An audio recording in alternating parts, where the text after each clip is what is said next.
పరిశుద్ధ పాఠ్య భాగము ఎఫెసు పత్రికలో 5వ అధ్యాయము 25వ వచనము నుండి మనం ఒకసారి చదువుకుందాం. పురుషులారా, మీరును మీ భార్యలను ప్రేమించుడి, అటువలే క్రీస్తు కూడా సంఘమును ప్రేమించుచు ఉన్నారు.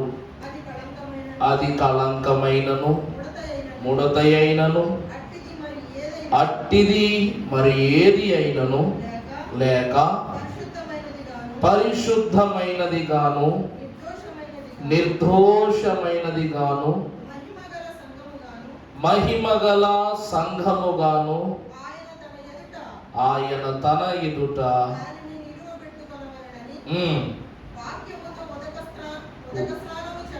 వాక్యముతో ఉదక స్నానము చేత వాక్యమను ఉదక స్నానము చేత దానిని తాను పవిత్రపరచుకొని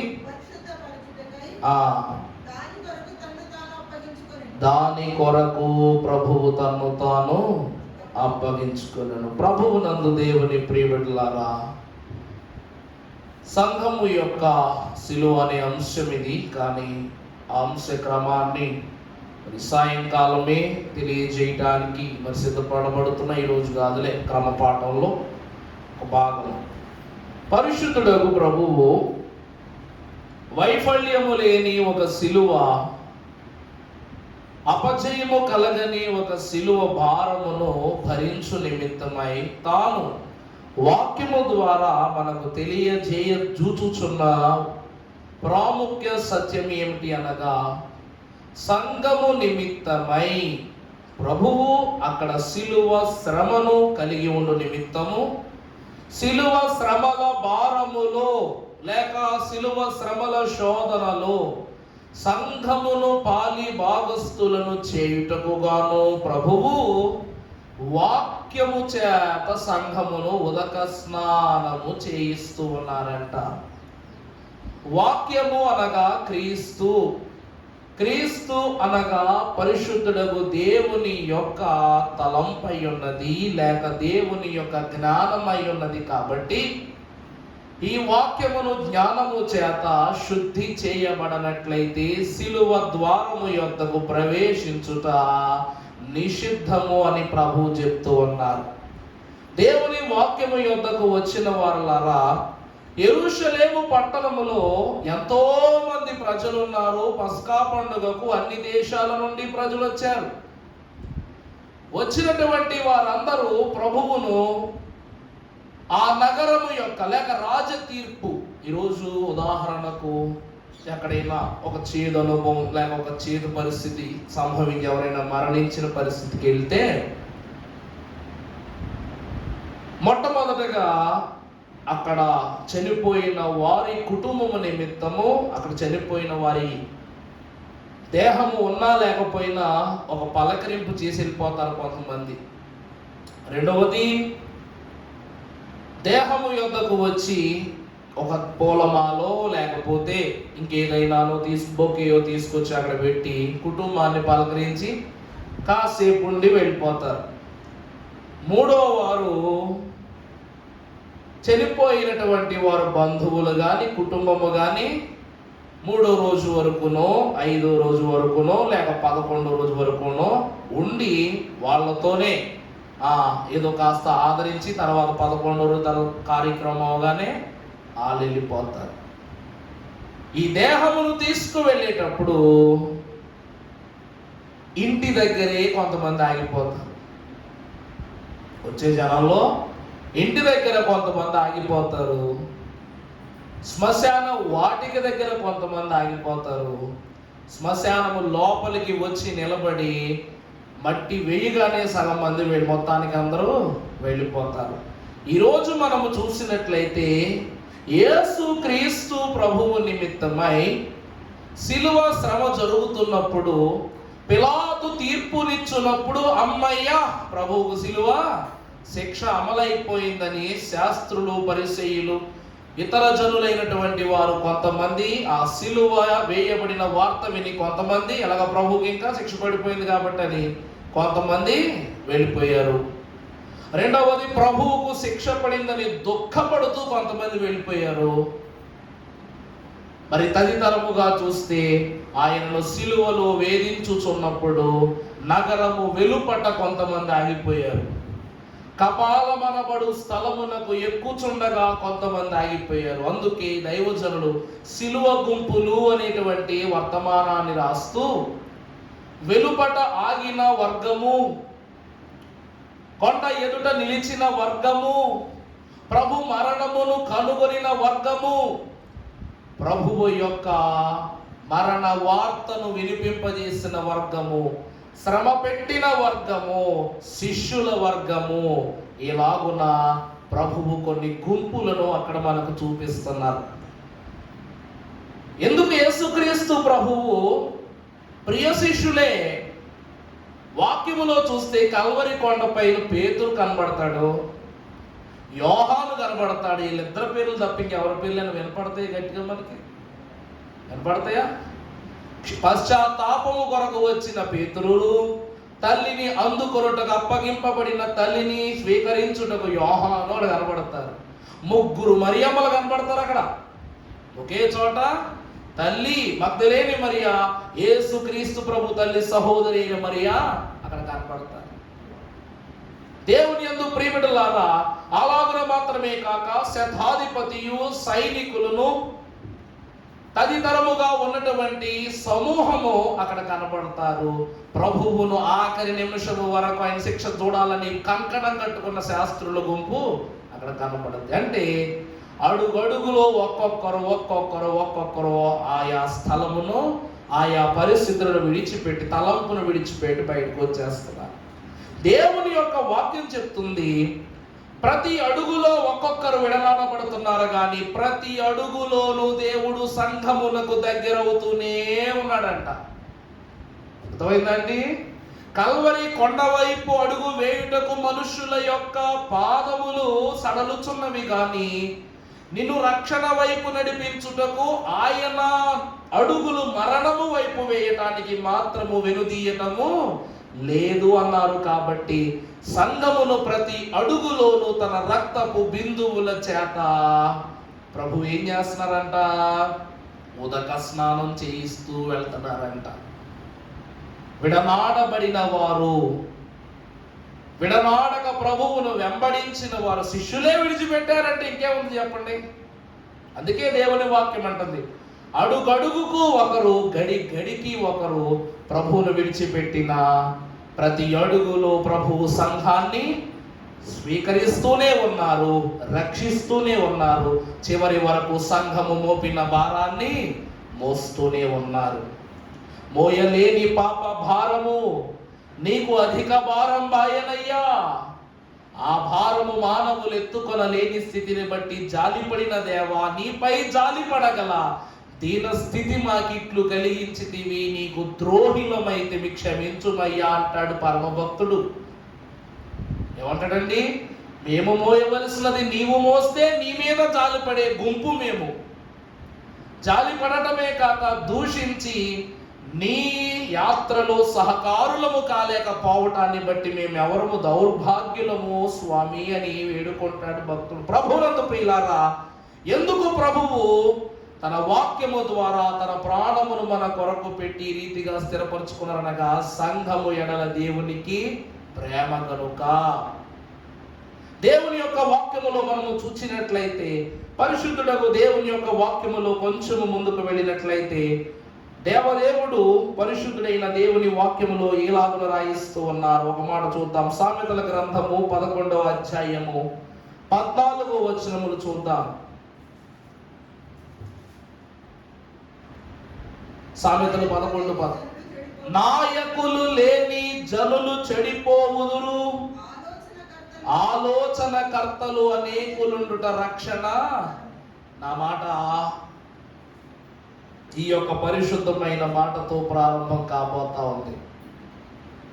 ఆలోచన కర్తలు అనేకులుండుట రక్షణకరం, నాయకులు లేని జనులు చెడిపోవుదురు. ఈరోజు రక్షించే ప్రభువే శిక్షకు వెళ్ళిపోతున్నాడు, జీవమునిచ్చే ప్రభువే మరణంలోకి వెళ్ళిపోతున్నాడని అందరూ ఏమైపోతున్నారంట? ప్రభువే లేనప్పుడు ఇంకెందుకు, ప్రభువే బ్రతకనప్పుడు ఇంకెందుకు మనం ఇంకెన్ని సాధించి, ఎన్ని కనపరుచుకుని, ఎన్ని దాచుకుని, ఎన్ని భద్రపరుచుకుని, ఎక్కడ ఉంటే ఏంటి, ఎప్పుడు ఉంటే ఏంటి, ఎలా బతికితే ఏంటి? ఎందుకంటే చెప్పేవాడు లేడు, చేయించేవాడు లేడు, తెలియజేసేవాడు లేడు. కాబట్టి ఇంకంతా ఏమైపోయిందంటే చెడిపోవుట అనే క్రమం ప్రారంభమైంది. దీనినే దైవజనులు చెడిపోవుట కాదట, చెదరిపోవుట అని రాసుకోమన్నారు అయ్యగారు. నాయకుడు లేకపోతే గుంపులు ఏమైపోతాయంట? చెదిరిపోతాయి. శిష్యులు చెదిరిపోయారు. పారిపోయారా లేదా గెత్సేమనే వనములో? శిష్యులు చెదిరిపోయారు. ప్రభువు యొక్క స్వస్థత పొందుకున్న వారు చెదిరిపోయారు. ఆయన కళ్ళు లేని నా కళ్ళు ఇచ్చావు, ఈరోజు నీ కష్టాన్ని కళ్ళారా చూడటానిక నా కళ్ళు ఇచ్చావు, నా వల్ల కాదు ప్రభు అని వెళ్ళిపోయాడు. నీ మోక్షం వరకు నీతో నడుద్దాం అనుకోవడానికి నాకు కాళ్ళు ఇచ్చావు, కానీ నీవు మోయలేని శిలువ భారాన్ని చూస్తూ నీ బాధను నేను చూసి ఈ కాళ్ళతో నేను పైకి వచ్చి నీ వేదన నేను చూడలేను ప్రభువా, నేను రాలేనని కొంతమంది. మోగవాడు నిన్ను స్తుతించి నీ తండ్రిని కనపరచుటకు ఇచ్చిన స్వరముతో, ఓ దేవా, ఇంత శోధనలోనికి నీవు ప్రవేశించుట నిమిత్తము గొంతెత్తి దేవా నీ ఎడవటానిక నాకు ఈ స్వరాన్ని ఇచ్చావు, నేను వెంబడి రాలేనయ్యా. కుష్ఠరోగి, నాయన నా రూపాన్ని తొలగించి నీ రూపమును నాకు ఒసగి మంచి దేహముగా మార్చి, ఈరోజు నేను ఏ దేహము వలన కృషించిపోయానో ఆ దేహముతో నువ్వు నా ఎదుట నిలబడ్డావు. అంతే కదండి. ప్రభు ఎలాగైపోయారంట? పిండి చేసిన మాంసపు ముద్దలాగా అయిపోయింది చర్మం. ప్రభువుని ఎక్కడ పట్టుకున్నా రక్తమే, ఏ ప్రక్కన పట్టుకున్న మాంసపు తుల్యమే. మీకు సాయంకాలము ఒక క్రూసిఫికేషన్ వీడియో పెడతాను నేను. ఒకసారి మీరే అసలు చిన్న వీడియోలోనే ఒక మనిషి చేత చేయించే క్రమమే ఇలా ఉంటే ఒకసారి గమనించండి. దేవుడు నిజముగా అనుభవించిన శ్రమ ఇంకెంత శోధనకరంగా ఉండదు. సాయంకాలంలో తప్పకుండా ఆ యొక్క వీడియోని మీకు ప్లే చేస్తాను. ప్రియులారా, ప్రభువును అయ్యో ప్రభువా అని ముట్టుకున్నావన్నా, ముట్టుకున్న చోట నుండి కండ ముద్ద ఊడి పడిపోద్దేమో, ముట్టుకున్న చోటులో నుండి ఆ ఎముకలు తునాతునకలైపోయి చెదరిపోతాయేమో, నేను ఇంకా గాయాన్ని పెంచేదాన్ని అవుతానేమోనని ప్రభువును ముట్టుకోవడానికి కూడా సాహసం చేయట్లేదు ఎవరు. అంగుళాన్ని కూడా వదలకుండగా తూట్లు పొడిచి పడేశారు ప్రభువుని. అయినా బరువు ఆపల, అడుగు ఆపల, ప్రేమ చూపించడము ఆపల. అందుకే ఒక్కొక్కరు ఒక్కో వరుసలు. అందుకే ఈ నాయకుడు లేక జనులు ఏమైపోయారంట? చెదరిపోయారు, చెడిపోయారు. తర్వాత ఆలోచనకర్త అనేకులుండట రక్షణకరము. ప్రభు ఎవరంట? ఆలోచనకర్త. ఆయన ఆశ్చర్యకరుడు, ఆలోచనకర్త. లెస్ అయిన జ్ఞానం ఇచ్చు ప్రభువే ఈ దినమున వారి మధ్య లేదు. ఈరోజు మనల్ని ఆలోచింపజేసేది వాక్యమే, మనల్ని గద్దింపునిచ్చేది వాక్యమే, మనం సరిచేసేది వాక్యమే. ఈ వాక్యాన్ని బోధించేవారు, నెరవేర్చేవారు, తెలియజేసేవారు, దీనిలో ఉన్న మర్మాన్ని మాకు అగుపరచేవారు ఇక లేరు, ఇక రారు. అనేకులుండుట రక్షణకరం. ఎందుకు రాశారు తెలుసా? ఆలోచనకర్త ఒక్కడే కాబట్టి. అనేకులు లేరు ఈ లోకంలో, అనేకులు ఉండాలి అని అంటున్నాడు సామెతల గ్రంథకర్త. సొలొమోనంత జ్ఞానము సృష్టిలో ఎవరికైనా ఉందా? దానిని ఇచ్చిన దేవుడు ఒక్కడే, ఇచ్చిన జ్ఞానము ఒక్కటే. అందుకే సొలొమోను ఏమన్నాడు తెలుసా? రాబోవు కాలములో ప్రభువుకు కలగబోవు శ్రమలను బట్టి ఎలాగున ఈ రీతిగా వాక్యమును లేక దేవుని మర్మాలను, దేవుని కార్యాలను జరిగించి మంచి నడవడికను నేర్పించు ఆలోచనకర్త ప్రభు ఒక్కడే. కాబట్టి అలాంటి ప్రభువులు మాకు ఎంతో మంది కావాలి.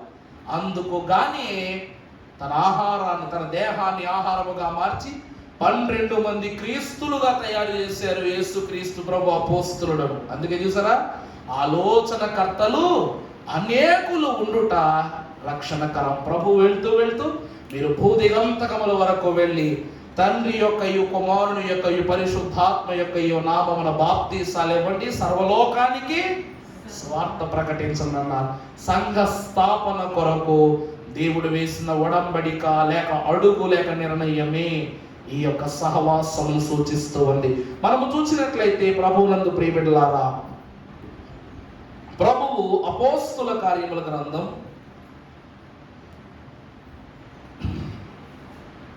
2వ అధ్యాయం 42వ వచనం చూస్తే, అమ్మా, వీరు అపోస్తుల బోధయందును సహవాసమందును రొట్టె విరుచుటయందును ప్రార్థన చేయుటయందును ఎడతెగక యుండిరి. ప్రభువునందు దేవుని ప్రియబిడ్డలారా, ప్రభువు వాక్యము చేత ఉదక స్నానము చేయించుటకు గల కారణము, సిలువ శ్రమలోనికి వెళ్తున్నప్పుడు చూడండి, మన పెద్దోళ్ళు చివరగా చెప్పే మాటలు జీవితకాలం గుర్తుంటాయి. అలాగే మనము చివరి నిమిషంలో మాట్లాడే మాటలు నిజమైన మాటలు అంటారు. తెలుసా మీకు ఈ విషయం?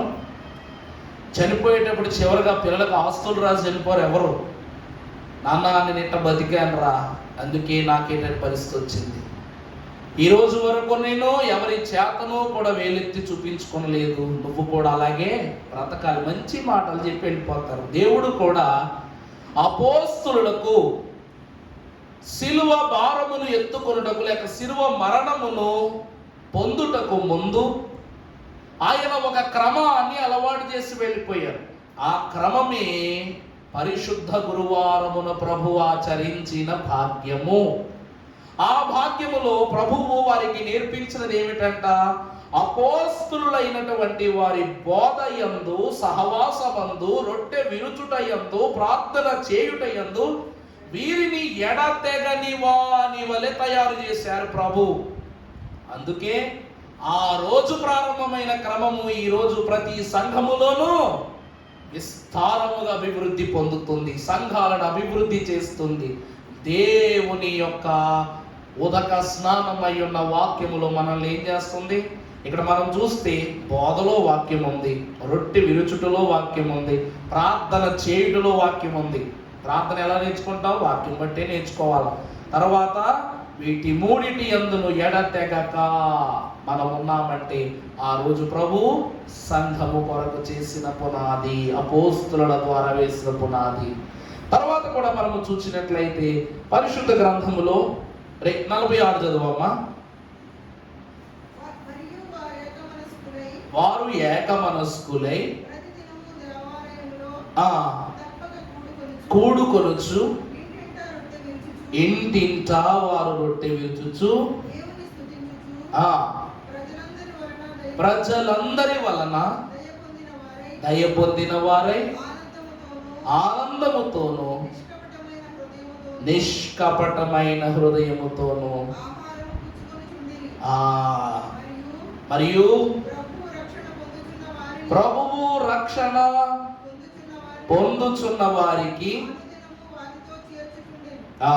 ప్రభువునందు ప్రియులరా, శిష్యులైనటువంటి వారు ప్రభువు అందించినటువంటి వాక్కును బట్టి ఈరోజు నువ్వు యెరూషలేము గుమ్మం దగ్గరే ఆగిపోయావు కాబట్టి నీకు సగం దీవెన. కల్వరి కొండలో సిలువ వేదన పడుతున్నప్పుడు 7 మాటలు వినటానికి, ఆ మాట కూడా మనం చూడవచ్చు. 7 మాటలు విన్నవారు ఎంతమందో తెలియదు అక్కడ. ఆ 7 మాటల గురించి మనము చూసినట్లయితే 4 సువార్థికులు మాత్రమే 7 మాటల క్రమాన్ని మనకు రాసిపెట్టి ఉంచారు కదండి. మరి మిగిలిన వాళ్ళందరూ విన్నట్టా వినలేనట్టా? ప్రస్తుతానికి వినలేనట్టే అనుకుందాం. కానీ ఈ 4 కూడా మన కంటికి కానరాని అంత దూరములో ఉన్నారు, గుంపులో ఉన్నారు. కానీ దేవుని 7 మాటలు విన్నారు. ఇప్పుడు వినని వాడు దీవింపబడినట్టా దీవింపబడనట్టా? ఆ యొక్క 7 మాటలు ఎవరైతే వినలేదో వాళ్ళు దీవింపబడిన వారా దీవింపబడనవారా? మనము ప్రతి సంవత్సరం వింటున్నాం. మరి మనం దీవింపబడినట్టా దీవింపబడనట్టా? దీవింపబడినట్టే. దీవింపబడాలి అంటే వినాలి అంటున్నారు. మరి ఆచరించే వాళ్ళు దీవింపబడతారా దీవింపబడరా? ప్రభు చెప్తుంది మాట వినటాన్ని బట్టి కాదు, మాటను ఆచరించే వారిని గురించి. ప్రభు ఒక బాధ్యత చెప్తున్నారు. ఏమిటది?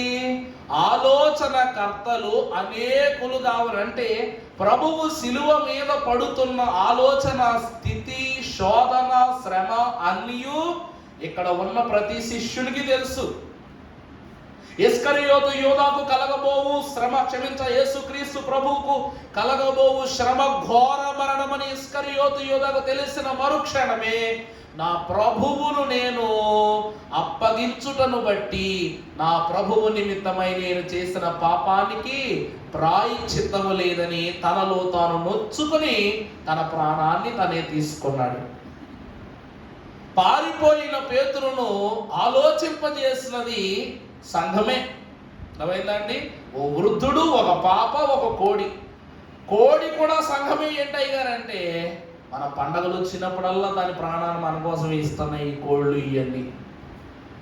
ఒక సంఘంలోనంట కానుకల పండగ సమర్పణల పండగ జరుగుతుందంట. జరుగుతుంటే ఎప్పుడూ కూడాను ఆలయానికి వెళ్ళేటప్పుడు బైబిల్ అవి పట్టుకెళ్తున్నటువంటి సంఘం ఒకరోజు కూరగాయలు పట్టుకెళ్తూ, బియ్యం పట్టుకెళ్తూ, పలానా సామాగ్రిలు, స్వీట్లు, పప్పులో వండుకుని పట్టుకెళ్తుంటే ఆ పక్కనే ఈ సంఘం ఎదురుగా ఉండేటువంటి ఒక ఇంట్లో ఒక అతను గొర్రెలను కొన్ని కోళ్ళను పెంచుకుంటున్నాడంట. పెంచుకుంటుంటేను ఈ గొర్రె కోడి ఒకరోజు మాట్లాడుకుంటున్నాయంట.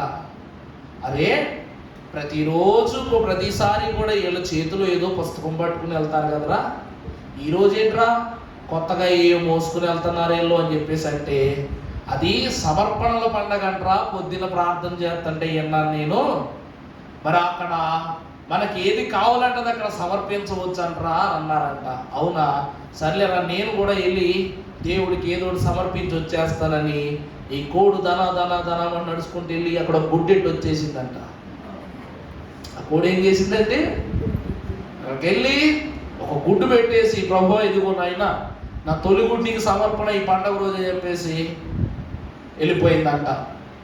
మరి గొర్రె దగ్గరికి వచ్చి, ఎరా నువ్వేమీ ఇవ్వమంటరా, మరి ఇన్ని రోజుల నుంచి దేవుని వాక్యం వింటున్నా, మనం ఎదురుగా కూర్చుని దేవునికి ఇవ్వవలసిన దాని గురించి ఆలోచిస్తున్నాం. మరి నేను నాకొద్దు, నా సహకారం చేశాను, మరి నువ్వు కూడా ఏదో సహకారం చేసి అంటే, ఈ గొర్రె పిల్ల ఆలోచించి అక్కడికి వెళ్ళిపోయి బలిపీఠం దగ్గర పడుకొని ఉందంట. అప్పుడు అందరి లెక్కలో అది పడుకుంటాం, కానీ దాని లెక్కలో తనను తాను సమర్పించుకోవడం. దేవుని యందు ప్రియబిడ్డలారా, శిష్యులైన వారిని కూడా ప్రభువు కొండ దగ్గరికి రావాలనో, 7 మాటలు వినాలనో, లేకపోతే ఆ శిలువ శ్రమలలో శోధింపబడాలనో ప్రభువు అక్కడికి రప్పించాల. ఒక మాట చెప్పండి, యోహాను మహాభక్తునికి తల్లిని అప్పగించే క్రమమే లేకపోతే యోహాను అక్కడ ఉండడం అవసరమా? పేతురే కానీ పశ్చాత్తాప పడవలసిన అవసరం లేకుండా కరెక్ట్గా ఉండుంటే పేతురు అక్కడికి పరిగెత్తుకు రావాల్సిన అవసరం ఉండునా లేదా? క్షమాపణ చెప్పడానికి పేతురు అక్కడికి వచ్చాడు కాబట్టి పేతురు కనబడ్డాడు. తల్లిని పొందుకుని తల్లి స్థానమును, యేసుక్రీస్తు ప్రభు తల్లి స్థానమును కుమారునిగా ఇవ్వబడాలి కాబట్టి ఆ మాట పొందుకోవడానికి యోహాను వచ్చారు. ఈ 2 విషయాలు అక్కడ జరగకపోతే వీళ్ళిద్దరూ కూడా దేవుని అప్పగింప పనిలో మిగిలిన వాళ్ళతో కలిసే కిందే వారి పరిచర్య కొనసాగించేవారు. దేవుని ప్రియబిడ్డలారా, ఆత్మగ్రహింపుతో దైవజనులు అన్నారు, సిలువ యొద్దకు వచ్చే ప్రతి ఒక్కరును కూడా ఖచ్చితముగా ఎలా రావాలి అంటే మనస్సులో ఏదో ఒక చింత ఉన్నవారైతేనే రావాలంట. బాగా గుర్తుపెట్టుకోండి, సిలువ యొద్దకు వచ్చే ప్రతి ఒక్కరూ కూడా ఏదో ఒక మానసిక చింత, నిరాశ కలిగిన వారే ఉంటారంట. అది లేక ఉన్నవారు సిలువ కొరకు కాదట, రాకడ కొరకు ఎదురు చూస్తారట. అందుకే ఉపవాసములో కడుపు ఎందుకు కాల్చుకుని దేవుని సన్నిధిలో కూర్చుంటాం? ఎందుకు నిద్రాహారములు మాని దేవుని కొరకు పడిగాపులు కాస్తామంటే, భక్తులు అంటున్నారు, ఉపేక్షతో చేసేది, పరీక్షించుకుంటూ చేసేది, దేవునితో వాసము చేస్తూ చేసేది, సహవాసము కోరుకునేది, దేవునితో ముచ్చటించే క్రమమే ఉపవాసం. ఉ అంటే ఉపేక్ష, ఓపిక పట్టటం. ప అంటే పరీక్ష, అంతే కదండి. నిన్ను శరీరానుసారంగా ఆత్మానుసారంగా పరీక్షించుకుంటున్నావు. సిలువ ఎదుట పేతురు పరీక్షింపబడ్డాడు. పేతురు పరీక్షలో నెగ్గాడు, క్షమాపణ చెప్పుకున్నాడు, రక్షింపబడ్డాడు. తన తల్లిని ఏ శిష్యుడికైనా అప్పగించవచ్చు, కానీ యేసుక్రీస్తు ప్రభు పరిశుద్ధుడు కనుక ఆయన పరిశుద్ధత వలె నేను ఇంకనూ పరిశుద్ధుడనై ఉండాలని ఆసక్తిగా ఓ మెట్టు పైనే జీవించాలని ఆశపడ్డాడు. కాబట్టి ప్రభువు తల్లిని బాగా చూసుకున్నాడంటే తల్లిని ఇంకా బాగా చూసుకునేవాడే యోహాను. దేవుని ప్రియబిడ్డలారా, వా అనగా వాసము చేయటం. ఉపవాసములో 3 అక్షరం వా అంటే ఏంటండి? వాసము చేయటము. అందుకే యేసు నీ తలపై నాకు ఎంతో అనే పాటలో యేసు నిన్ను తలంచగానే హృదయానందముతో నిండెన్, నీ సముఖమున ముఖము చూపుచు వాసము చేసిన అప్పుడు ఎట్లుండునో. వా అనగా వాసం చేయటం, దేవునితో కూర్చోవటం, దేవుని ఎదుట కూర్చోవటం, దేవునితో సాన్నిహిత్యం చేయటం. సా అనగా సహవాసము. సా అంటే ఏంటండి? సహవాసము. వసించుట అనగా దేవుని ఎదుట కూర్చుండుట. సహవాసము చేయుట అనగా దేవునితో ఏమవుట? మైత్రి కోరుకునుట, చెలిమి కోరుకునుట. ము అనగా ముచ్చట. ము అంటే ఏంటండి? ముచ్చట. ఇవి చేయగలుగు వారు మాత్రమే సిలువ దీక్షలో ఉంటారు. సిలువ ద్వారా సంప్రాప్తింపబడవలసిన రక్షణలు వారికి సంపూర్ణముగా అందింపబడితే వారు దేవుడు అప్పగించిన పని కొరకు తతిమా పనులన్నీ చక్కబెట్టుటకు సిద్ధపడతారు. దేవునికి అలాగని సిలువపైకి, సిలువ యొద్దకు ప్రభువా మేము వెళ్ళకూడదా, ఇగారు మేము వెళ్ళకూడదా అంటే వెళ్ళాలి. అసలు సిలువ లేనిదే ద్వారం లేదు. సిలువను కనుగొననిదే పరలోకమునకు ద్వారములు తెరవబడవు. అందుకే దైవజనులు దేవదాసయ్య గారు అన్నారు, ప్రభువు మోసినది సిలువను కాదు పాప భారాన్ని, నువ్వు మోయవలసినది పాపాన్ని కాదు సిలువ భారాన్ని అన్నారు. ప్రభువు సిలువను మోయలేదంట, పాప భారాన్ని మోసారు. మనము పాప భారాలను మోయకూడదంట, సిలువను మోయాలంట. అంటే ఏంటి? సిలువ రక్షణ సూచన, దాన్ని మనం మోయాలి. దానిని మనం మోస్తే పరలోకం వరకు సిలువ మనలో మోసుకెళ్తుంది. సిలువను ఇప్పుడు మనం మోస్తే పరలోకానికి సిలువ మనలో మోసుకెళ్తుంది. ప్రభువు అప్పగిస్తున్న పనిది. హెబ్రీయులకు రాసిన పత్రిక 10:25 మనము చూస్తే చాలా నిబంధనకరమైన మాట పౌలు రాసి చూపిస్తాడు మనకు అక్కడ. అమ్మా, కొందరు మానుచు ఉన్నట్లుగా, కొందరు మానుకొనుచున్నట్లుగా, ఒకడిని ఒకడు. చూడండి, ఇందాక చెప్పిన మాటే. వీళ్ళు ఏం చేస్తున్నారు? కిందుండి ప్రభు వెళ్ళిపోయారు కదా అని చెప్పేసి ఇక్కడ కూర్చొని భజనాలు చేయటంలా ఒకరిని ఒకరు హెచ్చరిస్తున్నారు. ఇదిగో రక్షణ వెళ్ళిపోతుంది, రక్షణ ముగిసిపోతుంది, రక్షణ కార్యము సంసిద్ధమైన సిలువ ఎదుట పరిపూర్ణమైపోతుంది. ఇప్పటికైనా మనస్సులను మార్చుకోనండి. ధర్మశాస్త్ర బోధకుడైన నికోదేము పగటి వేళ ప్రభువు యొద్దకు చూడడానికి వస్తే తోటి ప్రజలందరూ చూసి, నికోదేమేంటి ప్రభు దగ్గరికి వస్తున్నాడు, మేము ఈయన దగ్గరికి వెళ్ళి నేర్చుకుంటుంటే ఈయన ఇక్కడికి వస్తున్నాడు ఏంటని అతను అపహాసం చేస్తారని అర్ధరాత్రి వచ్చి ప్రభు దగ్గర బోధ విని వెళ్ళిపోయేవాడంట. ఎంత విచిత్రమో చూసారా? దేవుని యొక్క వాక్యమును మనము చూసినట్లయితే అక్కడ 12 మంది శిష్యులే కనబడతారని అనుకుంటాం, చుట్టుపక్కల సంఘ విశ్వాసులే కనబడతారు అనుకుంటాం. కానీ పరలోక దూతలు ప్రక్కన ఉందురు, సరిగా వారెప్పుడు పరిచర్య చేస్తారు. వారు ఇచ్చిన సాక్ష్యమే ఈ ఆత్మ సాక్ష్యం. అందువలన అలా సాక్ష్యము చేత నింపబడిన వారందరూ కూడా తోటి వారిని ఏం చేస్తున్నారంట? రక్షణ విషయమై హెచ్చరిస్తున్నారు. చదువమ్మా. అది చూసారా? సిలువతో ముగిసిపోయింది అనుకోవద్దు, సిలువతో అయిపోయింది అనుకోవద్దు. రాబోతుంది దినము. ఆ దినము ఏ కాకముందు సమీపింపబడుతున్న దానికి ముందే. చదువమ్మా. మీరు చూచిన కొలది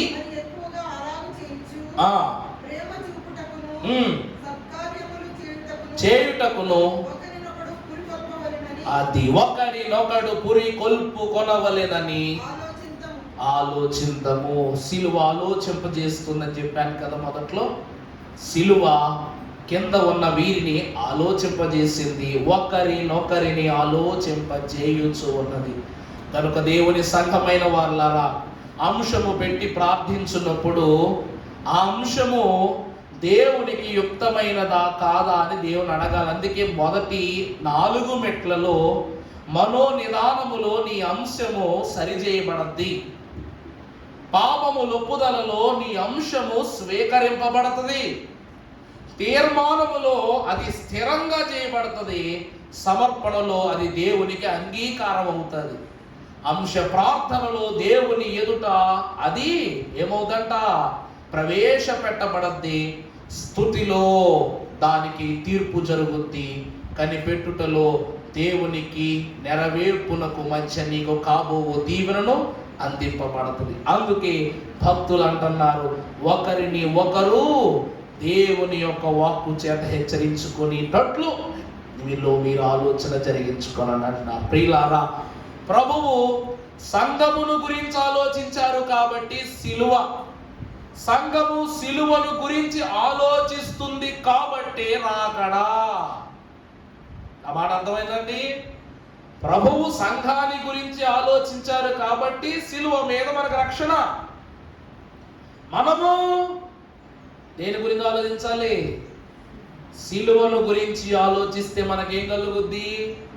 రాకడా, రక్షణను బట్టి కలిగే రాకడా. ఆ రాకడా సంఘమునకు అనుగ్రహించున్నట్లు వాక్యముతో సంఘమునకు దేవుడు ఉదక స్నానము చేయిస్తున్నాడు కాబట్టి ఆ వాక్యమును జీవపు దారులలో తడుపబడిన మనకు జీవానుకూలమైన భాగ్యములను తండ్రి దయచేయును గాక. ఆమేన్. పరిశుద్ధుడా, మహోన్నతుడా, వందనము తండ్రి. ఈ వాక్యము 2 అంచుల వాడిగల ఖడ్గము. ఈ వాక్యము నిమిత్తమై ఎవరు నిన్ను వేడుకొందురో వారు భయస్థులైన, భారములో ఉన్న, శోధనలో ఉన్న శోధనను గెలుచు శక్తిని ఇస్తారని సెలవిచ్చారు. కాబట్టి శక్తిమంతులను చేయుని సిలువ బలము చేత మాలో చేరి ఉన్నటువంటి బలహీనతలను గద్దించి మోదించి శ్రేష్టమైన నీ బలము చేత మమ్మల్ని వర్ధిల్ల చేయమని సిలువధారి అయిన యేసు నామమున వేడుకొనుచున్నాము తండ్రి. ఆమేన్. ప్రభువు దీవించి ఈ పరిశుద్ధ శుక్రవార దినమున సిలువ సంపత్తిలో ఉన్న జ్ఞాన బలమును మీకు సదా దయచేయునుగాక. మరణాత. సంతోషము. అంశ ప్రార్థనల క్రమం జరిగించుకుందాం. మరి దేవుని కృప వల్ల బామన్ రాము గారిని దేవుడు సంపూర్ణ ఆరోగ్యముతో డిశ్చార్జ్ చేసి నిన్నటి దినమున వారి గృహమునకు భద్రముగా తీసుకుని రావడం జరిగింది. మరి సంఘమైన వారు జరిగిన ఆపరేషన్ బట్టి దేవుడు గొప్ప సాక్ష్యాన్ని కుటుంబమును స్థిరపరచుకుని ఉన్నారు. కాబట్టి ప్రభువా, వారి గాయము మాని స్వరముతో నిన్ను స్తుతించగలిగి ధన్యత దయచేయమని ప్రభువుకు ప్రార్థించండి. అలాగే ఇంకా మరికొన్ని సాక్ష్యాలు, మరికొన్ని పరిస్థితులు, అంశాలు మరుగే కాబట్టి వాటి విషయంలో కూడా దేవుడు నెరవేర్పించినట్లు నేను చెప్పటం కన్నా మీకు బాగా తెలుసు, అందరి అంశాలు మీకు బాగా తెలుసు కాబట్టి దాని విషయమై ఎక్కువ సమయం వెచ్చించకుండా క్లుప్త ప్రార్థన జరిగించండి. మహా అయితే 5 నిమిషాలు, లేకపోతే గట్టిగా అయితే 7-8 నిమిషాలు, అంతకు